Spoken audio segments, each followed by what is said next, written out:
तो बेसिकली हम बात कर रहे हैं सर्वेइंग के बारे में। तो सर्वेइंग की बात करें तो एक चीज़ तो हमारे को बहुत अच्छी से तरीके से मालूम है कि सर सर्वेइंग का मतलब क्या होता है। What do you mean by survey? Survey का मतलब क्या होता है? What do you mean by survey? Survey का मतलब क्या होता है कि किसी एक पर्टिकुलर एरिया का डिटेल इन्वेस्टिगेशन करना और फर्दर उसके जो भी इम्पोर्टेंट डिटेल डाटा है उसको कलेक्ट करना, उसकी एग्जैक्ट पोजीशन को हम लोग डिफाइन करते हैं कि कोई भी हमारे को फीचर देखने को मिल रहा है तो उस फीचर का एग्जैक्ट पोजीशन कहाँ पर है। फर्दर अगर हम बात करें तो उस पर्टिकुलर फीचर के अगर हम बात करें तो उसकी डायमेंशंस, ठीक, उसकी इंपॉर्टेंस, तो उसके बारे में एक डिटेल जानकारी लेना, यही हमारा सर्वेइंग कहलाता है। दूसरी बात, सर्वेइंग का प्राइम ऑब्जेक्ट क्या होता है? सर्वेइंग का प्राइम ऑब्जेक्ट होता है कि किसी भी एक पर्टिकुलर पॉइंट का एग्जैक्ट लोकेशन को बताना with respect to some reference points. कुछ रेफरेंस पॉइंट्स की मदद से हम लोग किसी भी पॉइंट के एग्जैक्ट पॉइंट को हम लोग डिफाइन करते हैं, चाहे हम अर्थ के ऊपर की बात करें चाहे बिलो द अर्थ बात करें। समझ आ रहा है कि नहीं आ रहा है? तो इसी को हम लोग सर्वेइंग बोलते हैं। अब सर्वेइंग करने का प्राइम मोटिव हमारा क्या है?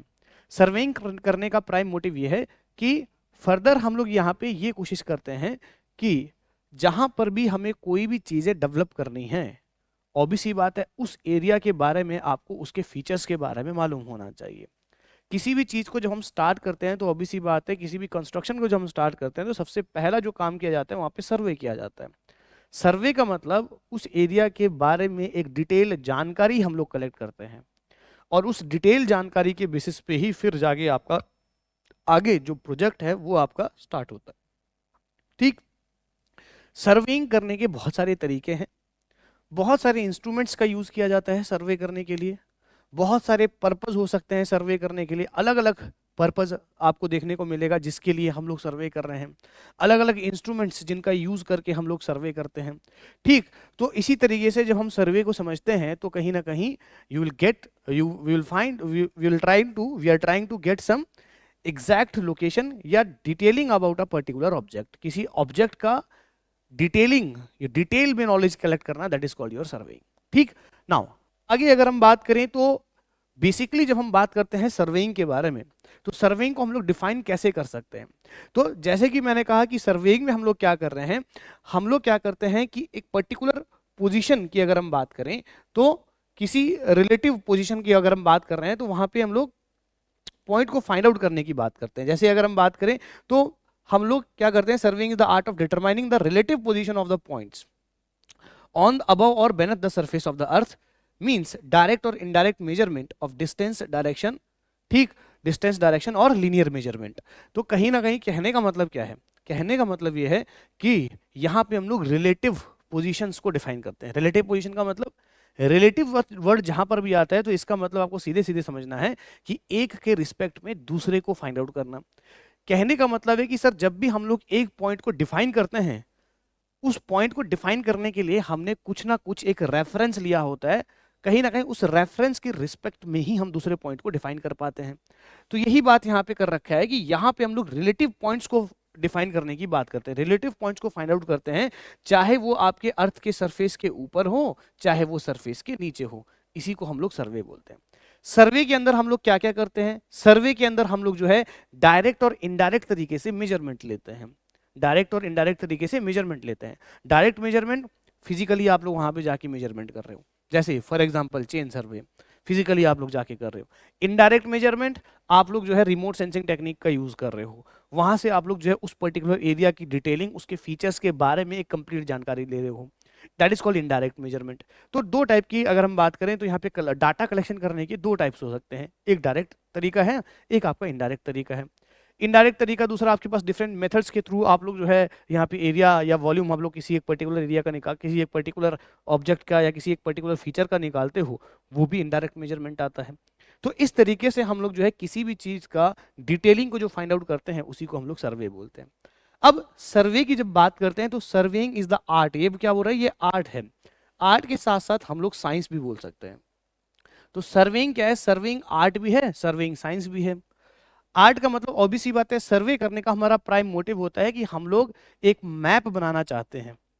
समझ में आ रहा है कि नहीं? प्राइम मोटिव सर्वे का क्या होता है? We have to make some map. हम लोग कुछ मैप बनाना चाह रहे हैं ताकि उस मैप को देख के उस पर्टिकुलर एरिया के फीचर्स, उस पर्टिकुलर एरिया की डिटेलिंग के बारे में हम लोग जानकारी कलेक्ट कर पाए, या उसकी जानकारी एक मैप में हम लोग कलेक्ट कर पाए। समझ आ रहा है कि नहीं आ रहा है? तो इसीलिए हम लोग सर्वेइंग करते हैं। ठीक, तो ऑब्वियस सी बात है, मैप प्लॉट करना एक आर्ट का ही तरीका है। दूसरा, साइंस के कंसेप्ट हम लोग लगाते हैं यहाँ पे।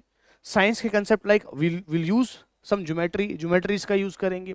दूसरा, जो भी इंस्ट्रूमेंट हम लोग यूज करेंगे वो कहीं ना कहीं साइंस एंड टेक्नोलॉजी से रिलेटेड है।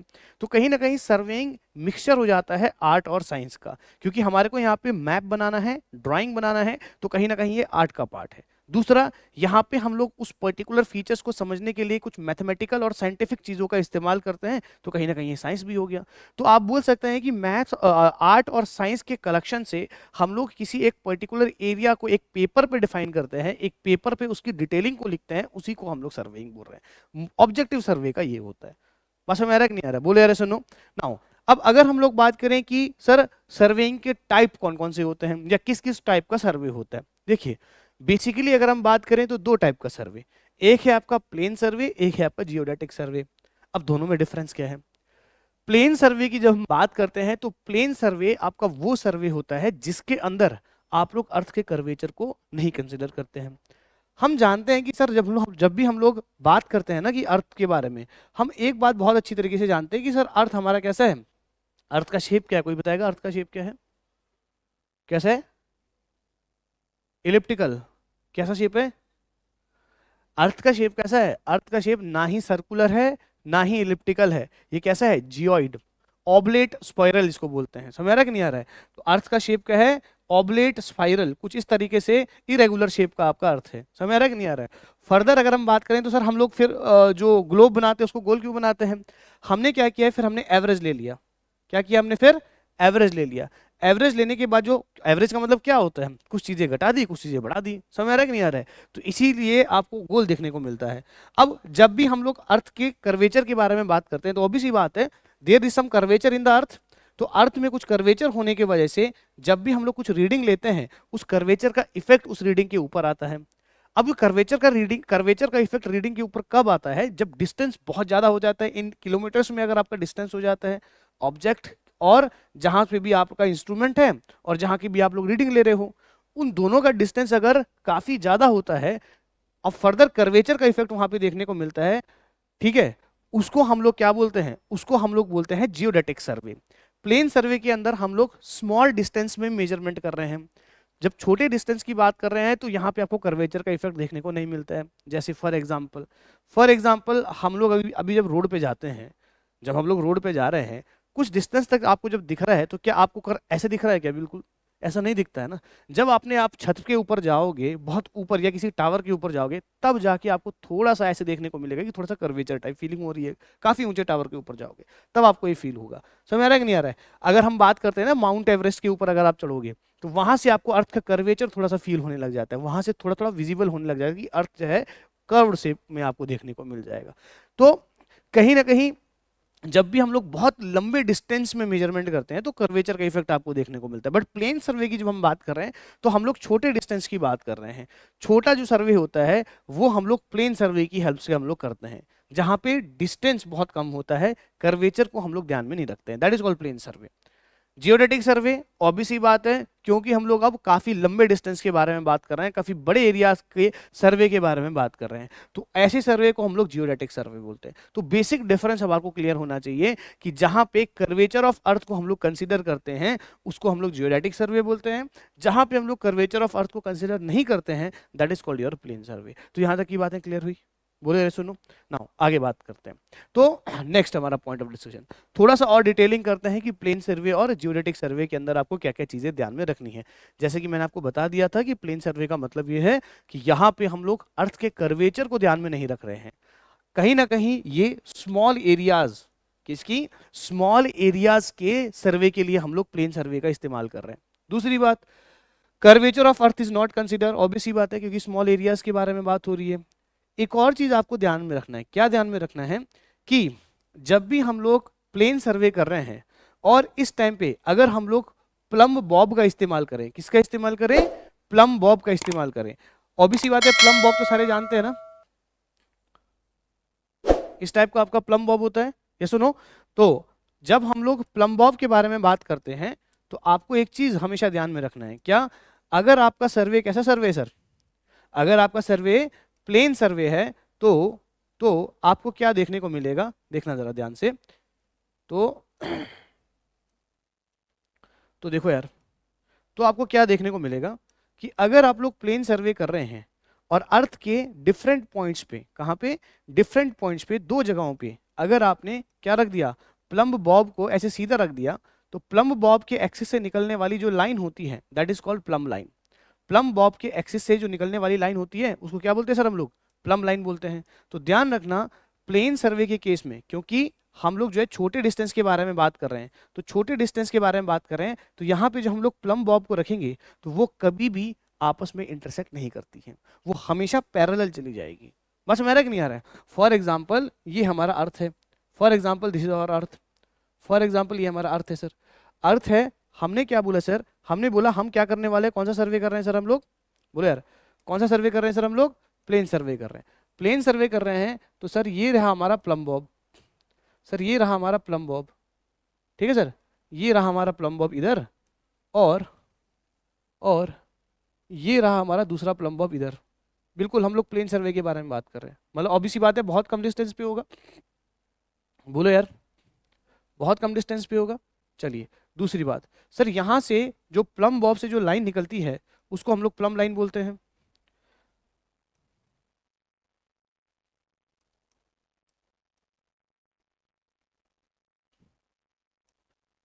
प्लम बॉब से जो लाइन निकलती है उसको क्या बोलते हैं सर हम लोग, प्लम बॉब बोलते हैं।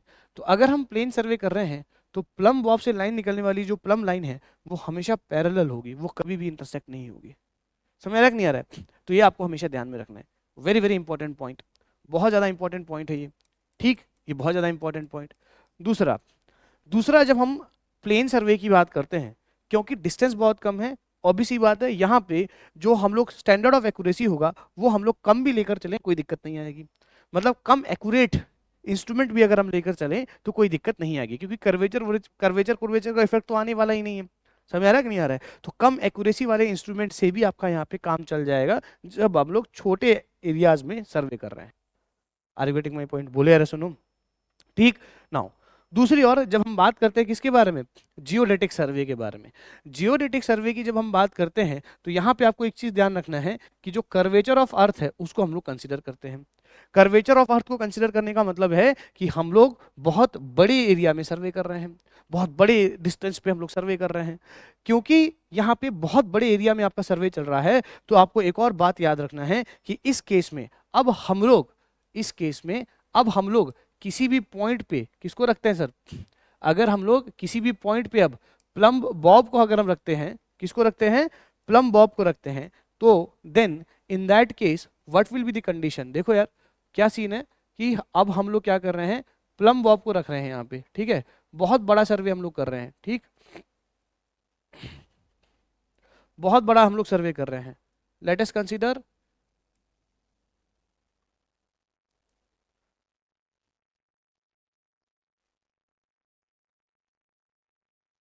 तो बहुत बड़ा एरिया, ऑब्वियसली बात है curvature of earth is considered, बहुत बड़े एरिया में आप लोग सर्वे कर रहे हैं। अब इस केस में आपको क्या देखने को मिलता है, इस केस में जो प्लम लाइन है, कौन सी लाइन सर, प्लम लाइन, कहाँ से निकल रही है प्लम लाइन, प्लम बॉब से निकल रही है, कहाँ से निकल रही है, प्लम बॉब से निकल रही है। प्लम लाइन आपस में इंटरसेक्ट करेगी, कहाँ पे इंटरसेक्ट करेगी, अर्थ के सेंटर पे, कहाँ पे इंटरसेक्ट करेगी, अर्थ के सेंटर पे। तो ये बात आपको ध्यान में रखना है, ये आपकी प्लम लाइन, ये क्या है आपकी प्लम लाइन। तो plum line will intersect at the centre of the अर्थ, कहां पे इंटरसेक्ट करती है, अर्थ के सेंटर पे इंटरसेक्ट करेगी। बोलो बात क्लियर है, सुनो। अब क्योंकि हमारा सर्वे का एरिया बहुत ज्यादा हो गया, क्योंकि हमारा सर्वे का एरिया बहुत ज्यादा हो गया, ऑब्वियस ही बात है इन दैट केस जो इंस्ट्रूमेंट हम लोग यूज करेंगे, जो इंस्ट्रूमेंट हम लोग यूज करेंगे वो काफी ज्यादा हाई एक्यूरेसी वाला इंस्ट्रूमेंट होना चाहिए। समझ आ रहा है कि नहीं आ रहा है? क्योंकि यहाँ पे अब छोटी छोटी गलतियां जो होगी, अगर 1 डिग्री का भी गलत हो गया तो ऑब्वियस सी बात है उसमें काफी ज्यादा डिस्टेंस कवर हो जाएगा। समझ आ रहा है कि नहीं आ रहा है? इसका मतलब very high precision instrument is used, तो काफी ज्यादा प्रिसाइज इंस्ट्रूमेंट वो हम लोग यहाँ पे यूज करते हैं। समझ आ रहा है कि नहीं आ रहा है? काफी ज्यादा प्रिसाइज इंस्ट्रूमेंट का यूज किया जाता है। किस केस में? जियोडेटिक सर्वे के केस में। समझ आ रहा है कि नहीं आ रहा है? ठीक, तो अभी तक हमने क्या बात किया? अभी तक हमने ये बात किया कि सर सर्वेइंग क्या होता है। सर्वेइंग का मतलब ये है कि किसी एक पॉइंट का हमारे को एग्जैक्ट लोकेशन फाइंड आउट करना है with respect to some reference point. कहीं ना कहीं जो भी हम लोग पॉइंट रिपोर्ट कर रहे हैं वो एक रिलेटिव पॉइंट्स है। रिलेटिव पॉइंट हम लोग रिपोर्ट करते हैं with respect to any reference point, चाहे वो अर्थ के ऊपर की बात हो रही हो चाहे वो अर्थ के नीचे की बात हो रही हो। यही बात हुई हमारी, या सुनो। अब सर्वेइंग का ऑब्जेक्टिव क्या था? सर सर्वेइंग का ऑब्जेक्टिव हमारा ये था कि हम पर्टिकुलर एक एरिया का डिटेल नॉलेज हम लोग वहां से कलेक्ट करने चाह रहे हैं। डिटेल नॉलेज का मतलब वहां पे जो भी इंपॉर्टेंट फीचर्स हैं, चाहे वो नेचुरल फीचर है चाहे वो आर्टिफिशियल फीचर है, कोई भी चीज उस एरिया में है, उसको हम लोग उसकी डिटेलिंग हम लोग जानकारी उसकी डिटेलिंग हम लोग वहां पे लेना चाह रहे हैं। और उस डिटेलिंग को कलेक्ट करके हम लोग यहाँ से मैप बनाएंगे, हम लोग यहाँ से मैप बनाएंगे। सही बात है कि नहीं है? ठीक है, यहाँ से हम लोग मैप बनाएंगे या प्लान, कुछ भी आप लोग बोल सकते हैं। प्लान आपके छोटे स्केल पे बनता है या छोटे एरियाज के लिए बनता है, मैप आपका बड़ा एरिया कवर करता है। समझ रहा है कि नहीं आ रहा है? तो प्राइम मोटिव है हमारा मैप बनाना या प्लान हमारा को बनाना है। ठीक, तो फर्दर हमने ये कहा, यहां तक की बात क्लियर है? तो मोटिव हमारा ये था। दूसरा, अब अगर हम बात करें तो ब्रॉडली सर्वे हम लोग दो तरीके से करते हैं। एक होता है प्लेन सर्वे, दूसरा आपका जियोडेटिक सर्वे। प्लेन सर्वे के अंदर क्या रहता है कि हम लोग छोटे डिस्टेंस के बारे में बात करेंगे, छोटे डिस्टेंस पे हम लोग सर्वे कर रहे हैं, छोटे एरिया का सर्वे कर रहे हैं। जब छोटे एरिया का सर्वे कर रहे हैं तो ऑब्वियस ही बात है यहाँ पे हम लोग अर्थ के कर्वेचर को हम लोग क्या है कंसिडर नहीं कर रहे हैं। हम जानते हैं कि अर्थ का शेप जो है कैसा है, जियोइड है। समझ रहा है कि नहीं? ओबलेट स्फेरॉइड है, तो कहीं ना कहीं कर्वेचर अर्थ के सरफेस के ऊपर हमारे को फील होता है। बट जब हम लोग छोटे स्केल पे सर्वे करते हैं तो ये कर्वेचर आपको फील नहीं होगा। इसका प्रमाण क्या है कि अगर हम लोग किसी भी पॉइंट पे, किसी भी दो पॉइंट पे अगर हम लोग प्लम बॉब को रखें, प्लम बॉब से निकलने वाली जो लाइन होती है that is called plum line. ये प्लम लाइन कभी भी आपस में इंटरसेक्ट नहीं करेगी, ये प्लम लाइन कभी भी आपस में इंटरसेक्ट नहीं करेगी इन केस ऑफ प्लेन सर्वे। दूसरा, क्योंकि ये छोटे डिस्टेंस पे हम लोग सर्वे कर रहे हैं, यहाँ पे जो इंस्ट्रूमेंट यूज करेंगे उसकी एक्यूरेसी ज्यादा ना भी हो फिर भी चल पड़ेगा। बस मेरा नहीं आ रहा है? दूसरा दूसरा जो टाइप का सर्वे है जियोडेटिक सर्वे। जियोडेटिक सर्वे आपका वो सर्वे जहां पे हम लोग एक बड़े एरिया का सर्वे करने की बात कर रहे हैं।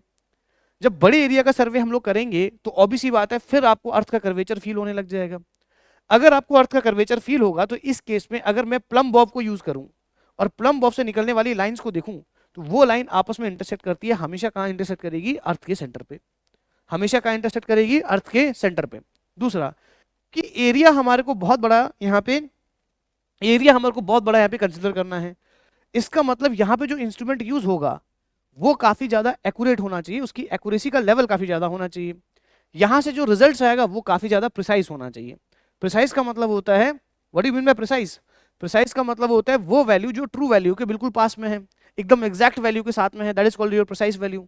समझ आ रहा है कि नहीं आ रहा है? तो कहीं ना कहीं प्रिसाइज इंस्ट्रूमेंट हमारे को चाहिए जिसकी जिसकी लेवल ऑफ जो आपका एक्यूरेसी है वो काफी ज्यादा है। तो इस तरीके से हमारे दो टाइप के सर्वे हो गए। तो यहां तक की बातें क्लियर है या सुनो?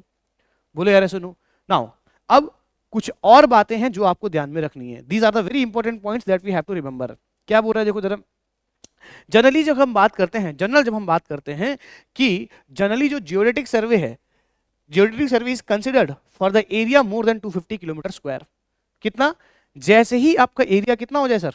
बोले यार, जैसे ही आपका एरिया 250 किलोमीटर स्क्वायर से ज्यादा हो जाए आपको क्या करना पड़ेगा? जियोडेटिक सर्वे करना पड़ेगा। मतलब अब आपको अर्थ के कर्वेचर को क्या करना पड़ेगा सर? कंसिडर करना पड़ेगा। अब आपके अर्थ का जो कर्वेचर है उसको क्या करना पड़ेगा?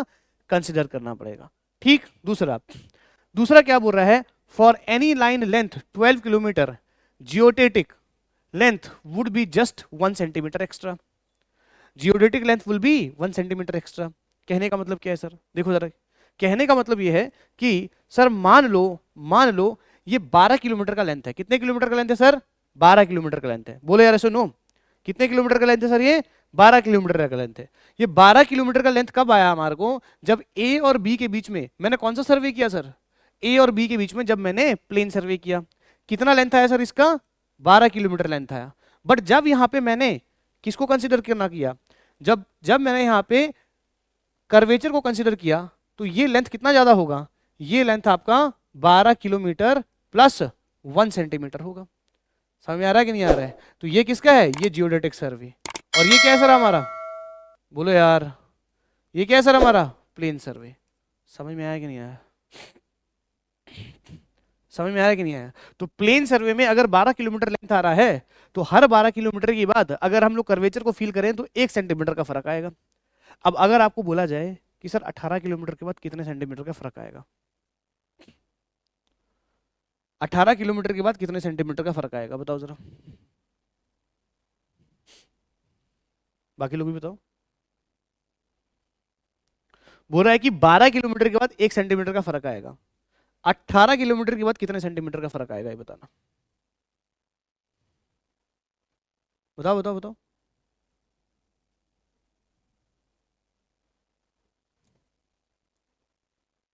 कितना आ रहा है? 1.5? अरे क्यों परेशान हो रहे हो यार? 12 kilometre is equals to 1 centimetre. Sir 1 kilometre कितना होगा सर? 1/12। सर 18 किलोमीटर में कितना होगा सर? बोलो यार। 1/12 इंटू 18। लगाओ, अब करो इसको सॉल्व। कितना हो गया? 6×3 = 18, 6×2 = 12, 3/2 कितना हो गया सर? तो 18 किलोमीटर में कितना फर्क आएगा सर? 1.5 सेंटीमीटर का फर्क आएगा। समझ में आ रहा है कि नहीं आ रहा है? बोलो यार ऐसे नो। अब कोई भी डिस्टेंस बोल देगा, बोला 30 किलोमीटर में कितना फर्क आएगा?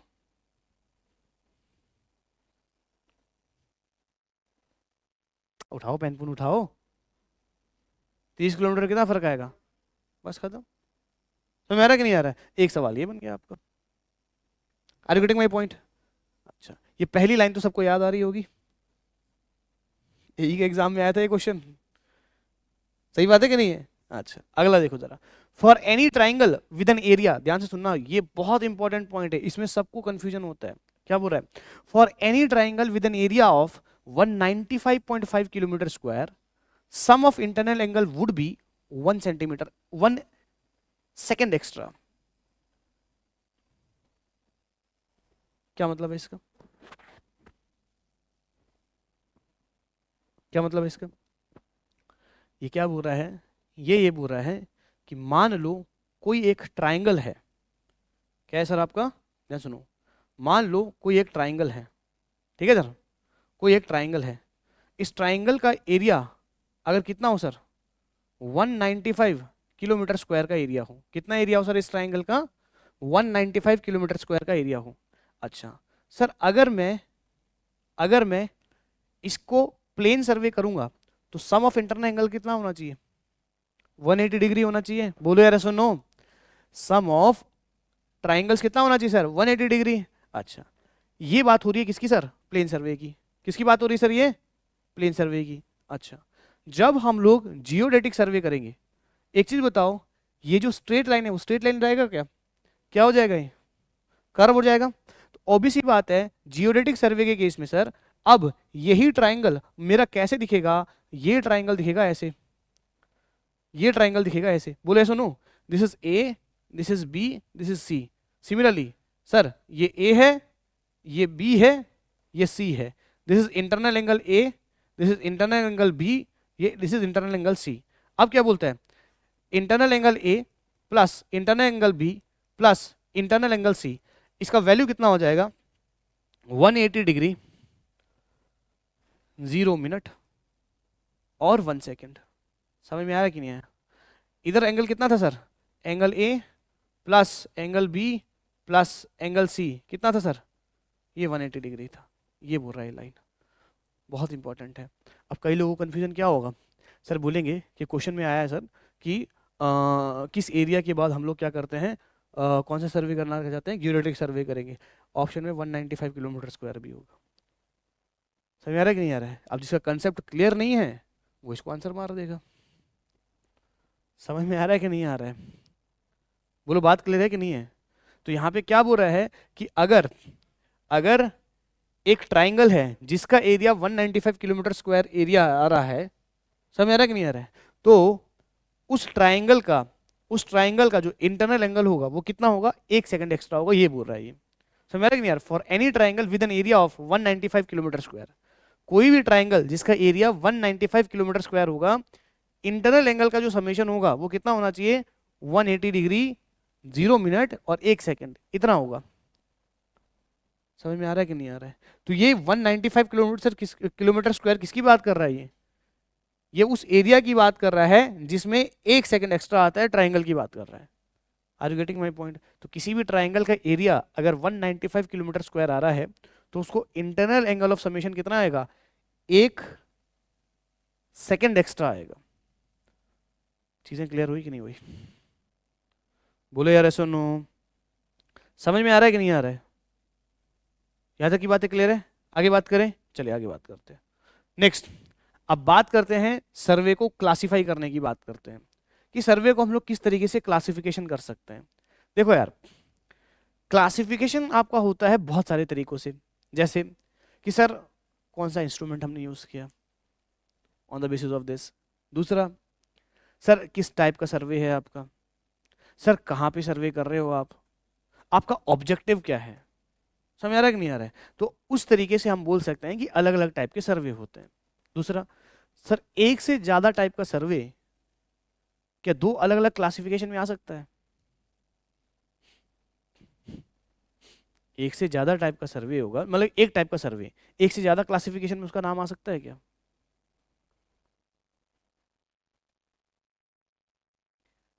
आ सकता है कि नहीं आ सकता है?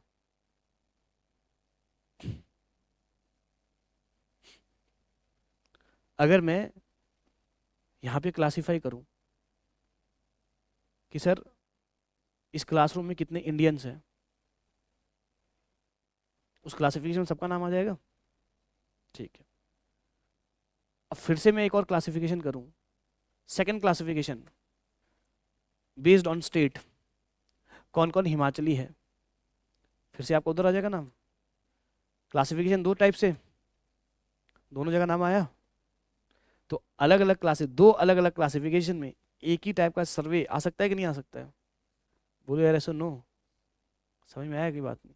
कहने का मतलब है, अब ये मत पूछना कि सर चेन सर्वे यहाँ पर भी आ रहा है वहाँ पर भी आ रहा है। भैया यहाँ पे क्लासिफाई करने का तरीका कुछ और था, वहाँ पे क्लासिफाई करने का तरीका कुछ और है। Are you getting my point? समझ में आया कि नहीं आया? ठीक, तो बेसिक बातें क्लियर है। अब एक से ज्यादा क्लासिफिकेशन में सेम चीज आ रही है तो फिर कंफ्यूज मत होना, क्योंकि अब वहां पे रेफरेंस चेंज हो जाता है। रेफरेंस चेंज होगा तो ऑब्वियसली बात है क्लासिफिकेशन फिर चेंज हो जाएगा। समझ आ रहा है कि नहीं आ रहा है? बोले यार सुन नो।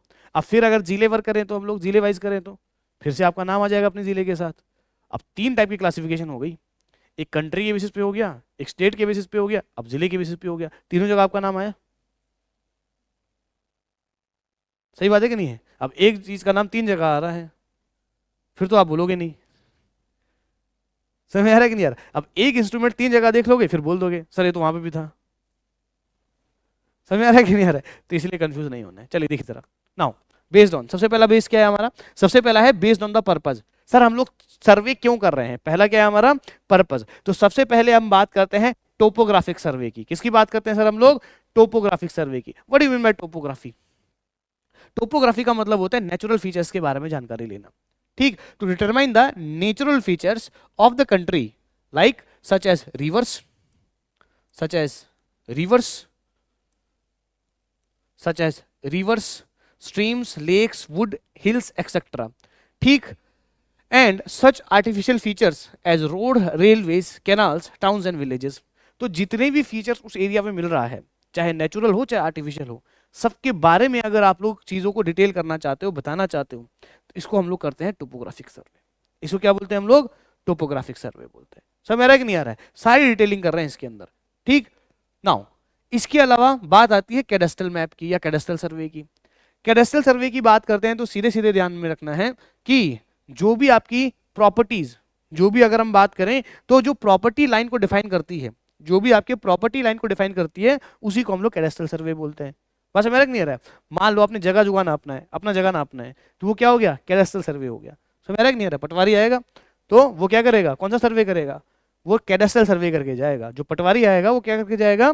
कैडेस्ट्रल सर्वे करके जाएगा। To fix the boundaries of municipalities and state and federal jurisdiction. तो जो भी आपका जुडिशन के अंदर जो भी आपका चीजें हो रही हैं, आपका बाउंड्री मार्क हो रहा है, आपका मान लो ये खेत आपका है, तो आप लोग सर्वे करोगे तो अभी सी बात है पटवारी आएगा तो इतना एरिया आपका है, तो उस सर्वे को क्या नाम दिया है? उस सर्वे को दिया है कैडेस्ट्रल सर्वे। समझ आ रहा है कि नहीं आ रहा है, बोले सुनो। चलिए नेक्स्ट, अगला जो आपका टाइप का सर्वे है that is your city survey.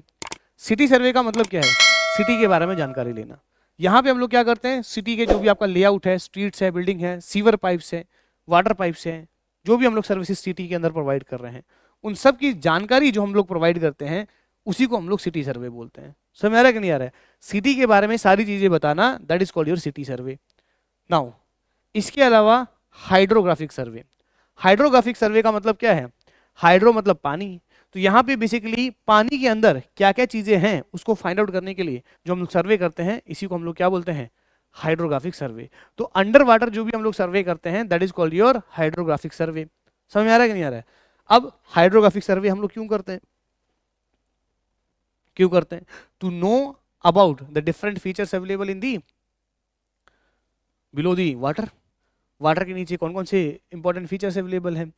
मान लो आपने पर्टिकुलर रिवर है, आपका सी है, कोस्टल एरियाज है, वहाँ पे कंस्ट्रक्शन करनी है, तो आप लोग कौन सा सर्वे करोगे सर, हाइड्रोग्राफिक सर्वे करोगे, क्योंकि किसी के अंदर कौन कौन से फीचर मिल रहे हैं, उनको डिस्टर्बेंस नहीं होना चाहिए।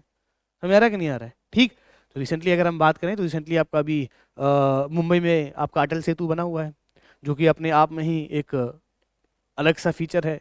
समझ आ रहा है कि नहीं आ रहा, और ऐसे एरिया में बना है, कोंकण वाला क्षेत्र है वहाँ पे वो बना हुआ है ना। और फर्दर वहाँ पे जब हम बात कर रहे हैं तो मैनग्रोव्स फॉरेस्ट बहुत ज़्यादा है। दूसरा उस एरिया में अगर आप जाओ तो जो बर्ड्स हैं, जो जो घूमते रहती बर्ड्स हैं, माइग्रेटरी बर्ड्स, वो भी काफ़ी ज़्यादा आती है। तो ऐसे जगह पे आपको यहाँ पे कंस्ट्रक्शन देखने को मिलता है। तो ऐसी जगहों पे कहीं ना कहीं ये जो सर्वेज हैं वो काफ़ी ज़्यादा इंपॉर्टेंट हो जाता है। समझ आ रहा है कि नहीं आ रहा है। ठीक है, तो ये सब बातें हैं आपको ध्यान में रखनी है। ठीक है, नाउ इसके अलावा अगर हम बात करें तो एस्ट्रोनॉमिक सर्वे। एस्ट्रोनॉमिक सर्वे की अगर हम बात करें तो एस्ट्रोनॉमिक सर्वे के अंदर हम लोग क्या करते हैं, हम लोग जो है एस्ट्रोनॉमी मतलब अगर हम बात करें तो आपके जो यूनिवर्स में जितने भी हेवनली बॉडीज हैं, आपके जो यूनिवर्स में जितने भी हेवनली बॉडीज हैं, उनके रिस्पेक्ट में या उनका यूज करके हम लोग किसी एक पॉइंट को या किसी एक पोजीशन को डिफाइन करते हैं, इसी को हम लोग बोलते हैं एस्ट्रोनॉमिक सर्वे। तो एस्ट्रोनॉमिक सर्वे का मतलब क्या हो गया, to know about the positions of different point with respect to, with the help of what, with the help of heavenly bodies. Heavenly bodies के हेल्प से किसी एक पॉइंट का लॉन्गिट्यूड, लैटिट्यूड या लोकल टाइम को फाइंड आउट करना, that is called your what, that is called your astronomic survey. तो यहां तक की बातें क्लियर है। नाउ इसके अलावा तो पहला हमारा जो क्लासिफिकेशन था, पहला क्लासिफिकेशन क्या था, बेस्ड ऑन पर्पस। तो पर्पस टोपोग्राफी बनाना, पहला पर्पस था टोपोग्राफी, हम लोग बात कर सकते हैं टोपोग्राफी में नेचुरल और मेन मेड फीचर्स हमारे को बताना है। दूसरा कैडास्ट्रल प्रॉपर्टी लाइंस को हम लोग मार्क करना चाह रहे हैं। तीसरा पर्पस क्या है हमारा, सिटी में क्या क्या फैसिलिटीज आप लोग दे रहे हो, उन सब के बारे में डिटेल जानकारी चाहिए आपको, वो सारा चीज आप लोग बताना चाहते हो किसी एक जगह पे, मैप पे। चौथा पर्पस क्या था हमारा, अंडर वाटर फीचर्स को बारे में पता करना है आपको, हाइड्रोग्राफिक सर्वे करेंगे, इतना ही था। एस्ट्रोनॉमी लास्ट में क्या था आपका, एस्ट्रोनॉमिकल सर्वे, जिसमें हम लोग हेवनली बॉडीज के हेल्प से क्या बताते हैं, किसी भी पॉइंट का अगर हम बात करें उसके बारे में जानकारी हेवनली बॉडीज के रिस्पेक्ट में हम लोग दे देते हैं, that is called astronomic survey. तो अभी तक हमने किसके बारे में बात किया, अभी तक हमने बात किया पर्पस के बारे में। नाउ अब बात करते हैं बेस्ड ऑन इंस्ट्रूमेंट। अब इंस्ट्रूमेंट के बेसिस पे भी आपका सर्वे जो है फिर आगे चलता है, और ध्यान रखना जितने भी इंस्ट्रूमेंट हम बात करेंगे आगे जाके हर इंस्ट्रूमेंट के ऊपर आपका चैप्टर है, कहीं ना कहीं यही आपका सिलेबस होगा। समझ आ रहा है कि नहीं आ रहा है, कहीं ना कहीं यही आपका आप सिलेबस होगा। जितने भी इंस्ट्रूमेंट मैं आपको यहाँ पे गिनवाऊंगा वो सारा आपके लिए एक चैप्टर है, समझ लेना। आगे जाके सबके बारे में डिटेल में डिस्कस करना है, यही आपका सर्वेइंग है। ठीक, तो सबसे पहले जब हम बात करते हैं तो चेन सर्वे। चेन सर्वे का मतलब क्या है सर, चेन सर्वे का मतलब है यहाँ पे हम लोग चेन और टेप का इस्तेमाल करते हैं सर्वे को इस तरह से सर्वे करने के लिए। ठीक, सर्वे करने के लिए मतलब ऑब्वियस सी बात है किसी भी एरिया का मुझे डिटेलिंग चाहिए। बेसिकली अगर हम बात करें तो यहाँ पे हम लोग क्या करते हैं, यहाँ पे हम लोग लीनियर मेजरमेंट बेसिकली हम लोग यहाँ पे करते हैं। दूसरा, जनरली अगर हम चेन सर्वे की बात करें या चेन या टेप सर्वे की बात करें तो ये हम लोग कहाँ पे करते हैं, ये सर हम लोग ऐसी एरिया पे करते हैं जहाँ पे जनरली हमारे को ज़्यादा एक्यूरेसी की जरूरत नहीं पड़ती है। जहाँ पे आपको जनरली ज़्यादा एक्यूरेसी की जरूरत नहीं पड़ रही है वहाँ पे हम लोग चेन और टेप सर्वे का इस्तेमाल करते हैं। These are the various instrument that is to be used during the chain सर्वे।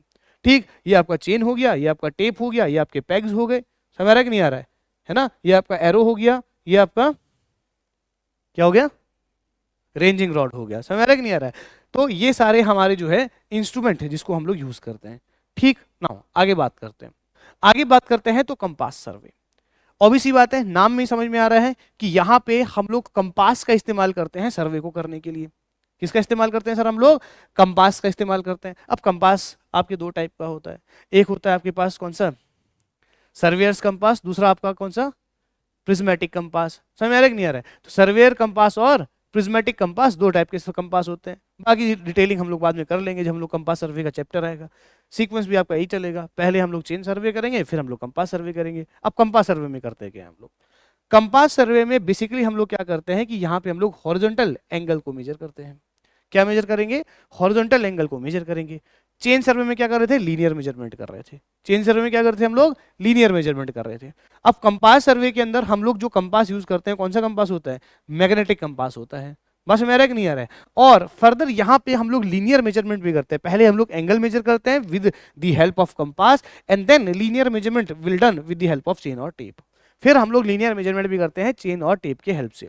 तो this is about your compass सर्वे, जहां पे हम लोग कंपास का इस्तेमाल करने वाले हैं। समझ में आ रहा है कि नहीं आ रहा है? तो ऑब्वियस ही बात है, कहीं ना कहीं ये जो हम लोग अभी आज का हमारा लेक्चर रहेगा, तो ये समझ लो ये आपको एक इंट्रोडक्शन है। ठीक है, आपको एक ब्रीफ दिया जा रहा है कि पूरे सर्वे के अंदर हम लोग क्या क्या चीजें बात करने वाले हैं। उसके बाद एक एक चैप्टर हम लोग फिर डिटेल में डिस्कस करेंगे। ठीक है ना? नाउ नेक्स्ट, इसके बाद अगर हम बात करें तो लेवलिंग। लेवलिंग की अगर हम बात करें तो लेवलिंग का मतलब क्या होता है कि यहाँ पे हम लोग रिलेटिव एलिवेशन को फाइंड आउट करते हैं। एलिवेशन का मतलब क्या हो गया? लेवल्स। एलिवेशन का मतलब हो गया हाइट। एक पॉइंट के रिस्पेक्ट में दूसरे पॉइंट का एलिवेशन कितना है उसको हम लोग फाइंड आउट करते हैं, that is called your levelling. समझ आ रहा है कि नहीं आ रहा है? तो लेवलिंग के लिए हम लोग लेवलिंग स्टाफ का यूज करते हैं। समझ आ रहा है कि नहीं आ रहा है? और भी बहुत सारे यहाँ पे हम लोग इंस्ट्रूमेंट्स का यूज करते हैं लेवलिंग करने के लिए। ठीक, नाउ आगे अगर हम बात करें, नेक्स्ट अगर हम बात करें तो plane table. Plane table survey की जब है तो ये अपने आप में ही इंपॉर्टेंट हो जाता है। क्यों? क्योंकि यहाँ पे एक इंपॉर्टेंट फीचर प्लेन सर्वे के प्लेन टेबल के बारे में क्या होता है कि यहाँ पे रीडिंग और प्लॉटिंग दोनों साथ में चल रही होती है। तो रीडिंग भी कर रहे होते हैं, साथ में हम लोग मैप को प्लॉट भी कर रहे होते हैं। बस में आ रहा है कि नहीं आ रहा है? ये भी हम लोग डिटेल में बात करेंगे। तो measurement and plotting are done simultaneously in the field. और प्लेन टेबल में अगर हम बात करें तो आपने ऑब्वियसली बात है कॉलेज में किया भी रहा होगा, जहाँ पे आप देख सकते हैं कि ट्राइपॉड है, ट्राइपॉड के ऊपर आपका एक प्लेन टेबल है। यहाँ पे साथ में आपके पास ये क्या रहा है आपका, क्या है ये आपका ट्रफ कंपास। कौन सा कंपास है आपका? Trough compass. यहाँ से आप लोग नॉर्थ को मार्क करते हैं। ठीक, इसके अलावा आपका स्पिरिट लेवल रहता है, ये आपका बोर्ड हो गया। समझ आ रहा है कि नहीं आ रहा है? तो यहाँ से आप लोग जो है प्लेन टेबल सर्वे हम लोग परफॉर्म करते हैं। ठीक, तो प्लेन टेबल सर्वे में प्लॉटिंग और रीडिंग दोनों ही आपका साथ में रहता है। ठीक है ना? चलिए, नाउ इसके बाद अगर हम बात करें तो थियोडोलाइट। इसकी अगर हम बात करें बात तो थियोडोलाइट। थियोडोलाइट की जब हम बात करते हैं तो ये अपने आप में ही बहुत इंपॉर्टेंट आपका एक यूनिट रहता है, क्योंकि जो भी हमारे एडवांस ईडीएम वगैरह, जो भी हमारे एडवांस, जो भी हमारे अभी के टाइम पे हम लोग इंस्ट्रूमेंट यूज करते हैं, कहीं ना कहीं बेसिक्स जो है आपका थियोडोलाइट है। थियोडोलाइट की बेसिक प्रिंसिपल है, जहाँ से आपका कहीं ना कहीं आगे जाके जितने भी हाईली प्रिसाइज इंस्ट्रूमेंट आपके डेवलप होते हैं, ये थियोडोलाइट से ही डेवलप होता है। तो इसलिए थियोडोलाइट अपने आप में ही बहुत इंपॉर्टेंट आपका एक इंस्ट्रूमेंट हो जाता है, और हमारे एग्जाम के लिए भी काफ़ी इंपॉर्टेंट आपका एक टॉपिक भी हो जाता है। अब थियोडोलाइट से हम लोग करते क्या है? थियोडोलाइट से हम लोग हॉरिजॉन्टल और वर्टिकल एंगल दोनों ही मेजर करते हैं। ध्यान रखना, थियोडोलाइट से हम लोग क्या करते हैं? वर्टिकल और हॉरिजॉन्टल एंगल, वर्टिकल एंगल और हॉरिजॉन्टल एंगल दोनों ही मेजर करते हैं with the help of theodolite. Compass से हम लोग सिर्फ और सिर्फ कौन सा एंगल मेजर कर पा रहे थे? कंपास से सिर्फ और सिर्फ हम लोग हॉरिजॉन्टल एंगल ही मेजर कर पा रहे हैं, और थियोडोलाइट से हम लोग हॉरिजॉन्टल और वर्टिकल दोनों एंगल को मेजर करते हैं। ठीक, ये आपका थियोडोलाइट हो गया। ठीक है, बाकी हम लोग इसके बारे में एक डिटेल जानकारी हम लोग इस क्लास में ले लेंगे आगे जाके। ठीक, इसके बाद अगर हम बात करें तो टैक्योमेट्रिक सर्वे। टैक्योमेट्रिक सर्वे की अगर हम बात करें तो यहाँ पे जो इंस्ट्रूमेंट यूज होता है that is called your tacheometer. Tacheometer की अगर हम बात करें तो यहाँ पे हम लोग करते क्या है? देखो यार, थियोडोलाइट में हम लोग क्या कर रहे थे? हॉरिजॉन्टल और वर्टिकल एंगल दोनों मेजर कर रहे थे, बट हमारे को इंस्ट्रूमेंट और जो भी हमने ऑब्जेक्ट है इसके बीच में जो हॉरिजॉन्टल डिस्टेंस है उसको हम लोग मेजर नहीं कर पाते हैं। बट टैक्योमीटर में हम लोग जो है कहीं ना कहीं प्रिंसिपल ऑफ ऑप्टिक्स के प्रिंसिपल को लगा के हम लोग इंस्ट्रूमेंट और जो स्टाफ है उसके बीच का डिस्टेंस भी मेजर कर लेते हैं। आ रहा है कि नहीं आ रहा है? तो कहीं ना कहीं यहाँ पे आपका horizontal angle and horizontal distance and elevations, ये सारे हम लोग मेजर करते हैं टेक्यूमीटर से, कि कितने एलिवेशन पे आपके पास जो है दूसरा पॉइंट आपका रहता है। तो ये सारी चीजें हम लोग मेजर करते हैं किसमें, टेक्यूमीटर के अंदर। तो जो भी हमने बात किया थियोडोलाइट के अंदर, उसका थोड़ा सा एडवांस वर्जन हो गया आपका टेक्यूमीटर, जहाँ पे इंस्ट्रूमेंट और जो भी आपका रीडिंग है, जहाँ पे आपका स्टाफ आपने लगा रखा है, उसके बीच का जो हॉरिजॉन्टल डिस्टेंस है वो भी हम लोग मेजर कर लेते हैं टेक्यूमीटर के हेल्प से। ठीक, तो सारे इंस्ट्रूमेंट आप लोगों को ध्यान रखना है। नाउ इसके अलावा बात करते हैं फोटोग्रामेट्रिक सर्वे। फोटोग्रामेट्रिक सर्वे की जब हम बात करते हैं तो यहाँ पे हम लोग क्या कर रहे हैं, ऑब्वियसली बात है फोटो ले रहे हैं। क्या ले रहे हैं, बेसिकली हम लोग फोटो ले रहे हैं। अब with the help of these photos हम कर क्या रहे हैं, ऑब्वियसली बात है उस पर्टिकुलर एरिया के टोपोग्राफी के बारे में जानकारी मिल रही है, ठीक, उसकी डिटेलिंग मिल रही है। कहीं ना कहीं आपका जो फोटोग्रामेट्रिक सर्वे है, ये कहीं ना कहीं आपका एक, आप बोल सकते हैं कि रिमोट सेंसिंग का एक टाइप है। रिमोट सेंसिंग का मतलब समझते हो, what do you mean bye remote sensing? Remote sensing का मतलब होता है कि विदाउट व्हाट, क्या, हाँ, फिजिकली आप वहां पे जा नहीं रहे हो, फिर भी आप लोग वहां से पूरी जानकारी उस एरिया की ले रहे हैं, उसी को बोलते हैं रिमोट सेंसिंग। समझ रहा है कि नहीं आ रहा है? फिजिकली कुछ वहां पे विजिट किए बगैर you will getting the all the details about that particular area, that is called remote sensing. जैसे आपका टीवी का रिमोट करता है। समझ आ रहा है कि नहीं आ रहा है? आप रिमोट से चैनल चेंज करते हो, रिमोट से वॉल्यूम कम कर रहे हो, बात समझ आ रहा है कि नहीं आ रहा है? तो that is called your remote sensing. Are you getting my point? ठीक है, जैसे आप आज के डेट में ड्रोन चला रहे हो, आप रहे हो, वो पूरा ड्रोन आपके मुताबिक ही चल रहा है, that is called remote sensing. आप जाके उसमें बटन उसको पकड़ के उसकी मुंडी को घुमा तो नहीं रहे हो ना, आप यहीं से बैठ के उसको उसके कैमरे को घुमा रहे हो, बस मेरा नहीं है, that is called remote sensing. ठीक, तो कहीं ना कहीं ये आपके रिमोट सेंसिंग का एक टाइप है। अब इसमें करते क्या है हम लोग, इसमें हम लोग एरोप्लेन्स के नीचे कैमरा लगा देते हैं और फर्दर पिक्चर्स हम लोग उस एरिया की ले लेते हैं, और पिक्चर्स लेने के बाद फिर आगे जाके हम लोग इसके बारे में बात करेंगे, उन पिक्चर्स को ओवरलैप करके फिर हम लोग एक पर्टिकुलर एरिया का मैप बनाते हैं, दैट इज कॉल्ड फोटोग्रामेट्री। तो फोटोज के हेल्प से हम लोग कहीं ना कहीं चीज़ों को डिटेलिंग करेंगे। तो extremely useful for obtaining the topography details of the area which are difficult to reach। तो कैसे एरियाज का करेंगे, ऐसे एरियाज का जहाँ पे पहुँचना मुश्किल है, फिजिकली वहाँ पे जो है जाके सर्वे करना काफ़ी ज़्यादा मुश्किल है, ऐसे एरिया में हम लोग रिमोट सेंसिंग का या फोटोग्रामेट्री का यूज़ करते हैं। ठीक, नाउ अब बात करते हैं बेस्ड ऑन ऑब्जेक्टिव ऑफ सर्वे, कि सर क्या क्या ऑब्जेक्टिव है आपके सर्वे के। अभी तक हमने दो बातें करी, क्या बात कही भाई? पहला क्या था? बेस्ड ऑन पर्पस, पर्पस समझ में आ गया। दूसरा बेस्ड ऑन इंस्ट्रूमेंट, इंस्ट्रूमेंट सारे क्लियर हो गए? हाँ जी, बताओ जरा, पहला क्या था आपका? Chain survey. क्या कर रहे थे हम लोग इसमें? Linear measurement. ठीक, चेन सर्वे की जब हम बात करते हैं तो एक्यूरेसी जहाँ पे हमारे को कम चाहिए होती है वहाँ पे चेन सर्वे। दूसरा कंपास सर्वे, कंपास के हेल्प से हम लोग क्या कर रहे हैं? हॉरिजॉन्टल एंगल मेजर कर रहे हैं। क्या मेजर कर रहे हैं? हॉरिजॉन्टल एंगल मेजर कर रहे हैं। ठीक है भाई, कंपास सर्वे के बाद plane table survey. Plane table survey में क्या क्या इंस्ट्रूमेंट है आपके पास? एक तो टेबल है, दूसरा स्पिरिट लेवल है, तीसरा ट्रफ कंपास है। ठीक है, कुछ बातें दिमाग में लेके चलो। प्लम बॉब का भी इस्तेमाल करते हैं सेंटरिंग के लिए, और प्लम बॉब को बांधने के लिए जिसका इस्तेमाल करते हैं प्लम्बिंग फोक, प्लम्बिंग फोक भी होता है। इसके अलावा एलिडेड है ना, ठीक, स्पिरिट लेवल। नाउ इसके अलावा सेकेंड, उसके बाद लेवलिंग। लेवलिंग में क्या करते हैं हम लोग सर? किसी भी एक पॉइंट का दूसरे पॉइंट के रिस्पेक्ट में रिलेटिव एलिवेशन को हम लोग बताते हैं कि क्या एलिवेशन है, क्या हाइट है, दैट इज कॉल्ड लेवलिंग। इसके अलावा थियोडोलाइट, थियोडोलाइट में हम लोग क्या कर रहे हैं सर? हॉरिजॉन्टल और वर्टिकल दोनों एंगल हम लोग मेजर करते हैं थियोडोलाइट के अंदर। उसके बाद टेक्यूमीटर, टेक्यूमीटर में क्या कर रहे हैं हम लोग?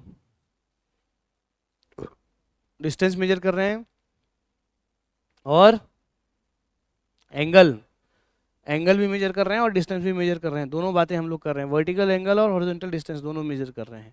उसके अलावा photogrammetry, photogrammetry is the type of remote sensing, जहाँ पे हम लोग क्या कर रहे हैं? क्या कर रहे हैं? With the help of photos, photographs लेके हम लोग डिटेल निकाल रहे हैं ऐसे एरियाज का जहाँ पे जो इनएक्सेसिबल है, जहाँ पे फिजिकली जाके आपको जो है सर्वे करना काफ़ी ज़्यादा मुश्किल हो जाता है। क्लियर है बात? बोलो यार सुनो। चलिए भाई, नाउ आगे बात करते हैं भाई। नेक्स्ट, नेक्स्ट हमारा पॉइंट ऑफ डिस्कशन है based on objective of survey. Sir आपका ऑब्जेक्टिव क्या है सर्वे करने का? ठीक है, जैसे जैसे इंजीनियरिंग सर्वे। इंजीनियरिंग सर्वे हम लोग किसके लिए करते हैं भाई? फॉर डिटरमाइनिंग द क्वांटिटीज और to afford sufficient data for the design of engineering works. मान लो आपको कोई भी इंजीनियरिंग काम करना है, इंजीनियरिंग वर्क्स का मतलब we have to make some roads, we have to make some buildings, है ना, we have to make some airports, समझ आ रहा है कि नहीं आ रहा है, रेलवे लाइन बिछाना है, तो उसके लिए जो आप लोग डिटेलिंग कर रहे हो that is called engineering survey, that is called your engineering सर्वे। ठीक है, तो टू डिटरमाइन दी क्वांटिटीज और एफोर्ड सफिशिएंट डाटा, ठीक है, that is called your engineering survey. Engineering purpose से, इंजीनियरिंग वर्क करने के लिए कोई भी आप लोग सर्वे कर रहे हो that is called your what? Engineering survey. Now अगला बात करते हैं माइन सर्वे। माइन सर्वे का मतलब क्या होता है? बेसिकली एक्सप्लोरिंग दी मिनरल्स। तो कहीं ना कहीं अर्थ के अंदर मिनरल्स को फाइंड आउट करना, मिनरल्स लाइक जैसे अगर हम बात करें गोल्ड निकालना है तो जो आप सर्वे करोगे दैट इज कॉल्ड माइन सर्वे। ठीक, किसी एरिया में गोल्ड मिलता है कि नहीं है, जैसे किसी एरिया में सिल्वर है कि नहीं है, उसके लिए क्या करना करेगा? माइन सर्वे आपको करना पड़ेगा। समझ आ रहा है कि नहीं आ रहा? रिसेंटली अगर हम बात करें तो लास्ट ईयर न्यूज़ में था, जम्मू कश्मीर में क्या मिला था, किसके रिजर्व मिले थे? लिथियम के रिजर्व कर मिले थे। अब कैसे पता लगा भाई लिथियम के रिजर्व बहुत ज़्यादा है? माइन सर्वे किया वहाँ पे हमने। समझ आ रहा है कि नहीं आ रहा है? तो ये क्या हो गया सर? माइन सर्वे। नेक्स्ट, इसके अलावा मिलिट्री सर्वे। मिलिट्री सर्वे में क्या करते हैं सर? मिलिट्री सर्वे बेसिकली जो स्ट्रेटेजिकली इंपॉर्टेंट पॉइंट्स हैं उनको मार्क किया जाता है। ठीक है, जहाँ पे कहीं ना कहीं आर्मी का बेस कैंप बनता है, जहाँ पे बेसिकली अगर हम बात करें तो उनके बंकर्स बनते हैं, ठीक है ना, तो वो सारे इंपॉर्टेंट रिलेटिव इंपॉर्टेंट पॉइंट्स को मार्क करने के लिए आर्मी जो है अपना अलग से सर्वे करवाती है। जो स्ट्रेटेजिकली काफ़ी इंपॉर्टेंट पॉइंट्स हैं उनको मार्क किया जाता है। समझ आ रहा है कि नहीं आ रहा है? तो मिलिट्री सर्वे। ठीक, आप लोग एमईएस में जाते हो तो फिर आप लोग को मिलिट्री सर्वे करने का मौका मिल जाएगा। ठीक है, एसएससी जैसे एमईएस में जाओगे तो बात है you will get opportunity of military survey.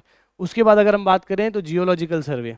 Geological सर्वे का अगर हम बात करें तो अर्थ के क्रस्ट में, ठीक है, डिफरेंट स्ट्रेटा जो भी आपके पास अवेलेबल है उसको फाइंड आउट करना, कौन कौन से लेयर आपके पास है अर्थ के सरफेस के अंदर, उसको फाइंड आउट करना है, that is called your what? Geological survey. और जियोलॉजिकल सर्वे ऑफ इंडिया 1851 में आपका स्टैब्लिश हो गया था। ठीक है, तो 1851 में जियोलॉजिकल सर्वे ऑफ इंडिया आपका जो है स्टैब्लिश हो गया, ध्यान रखना है। ठीक, बोलो यार सुन नो, खत्म। ठीक है, चलिए, तो यहाँ तक अभी तक हमने क्या बात किया था? अभी तक हमने बात किया था कि सर सर्वे हम लोग कर रहे हैं, तो सर्वे करने का हमारा डिफरेंट पॉइंट्स क्या था, क्या क्या हमारा पर्पस था, कौन से इंस्ट्रूमेंट हमने यूज़ किए और ऑब्जेक्टिव क्या था।